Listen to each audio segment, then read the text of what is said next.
aquifer 30 meters thick has a porosity of 25% and a bulk modulus of compression 2,000 kilograms per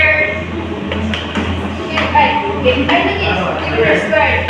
Estimate the storage location of the aquifer. One fraction of this is attributable to the expansibility of water. Bulk modulus of elasticity of water is 2.4 times 10 raised to 4 kilograms per meter squared. So, even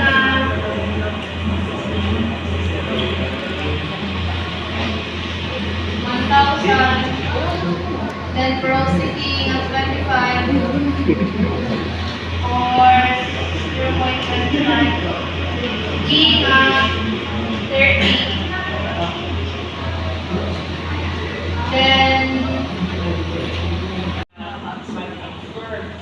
So, and also we can determine the rate of yung flow niya, no? That pass through the pores or voids of soil can be determined by porosity and coefficient. So, and then, kung ano man yan, storage, aquifer ka pala yun. So, what about application sa kanang naatay?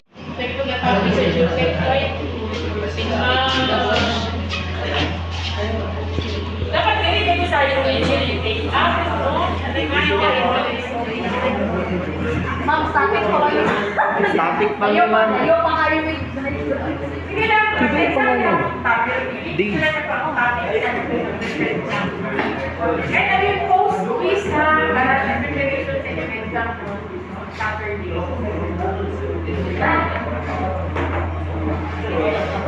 ayaw pa. Dito na po Alright, so good afternoon everyone. So supposedly before sa ako part is siniyong pa ang report but since nadako man daw sa CR yung mamang Nanong sa CR, ang daw pa. so ako na lang sa Iba na sila, detention. Alright, so kanina ko ang topic is wala na siya sa SIM and so this will serve as a short recap or review sa atong mga previous topics nga as discussed by our previous reporters as well. So, sa ato ang report this afternoon is ang ato ang discover ko what is the reason nga nung mo pump up gali ang water bisag kanang kung sa mga, like sa taon mo mag-yun, sa mga pagsaka sa tubig sa balon kung di ka na siya sa underground. Then kung yun sa po na siya pagbuo ang mga wells. So, kani siya nga topic is wala lang siya plan of problem solving since wala magod siya sa SIM and kaya pila na akong mag-research.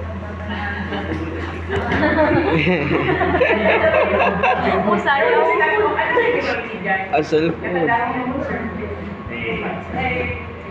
Sa Jutec na mo treating lang ng may water table, sir, ano nakikita sa baba? Bakit kaya? Ano na gag-charge? Uy, Davao River, kaya ano pa siya na Davao River, di ba? So, kaya, yun, may water table na yun.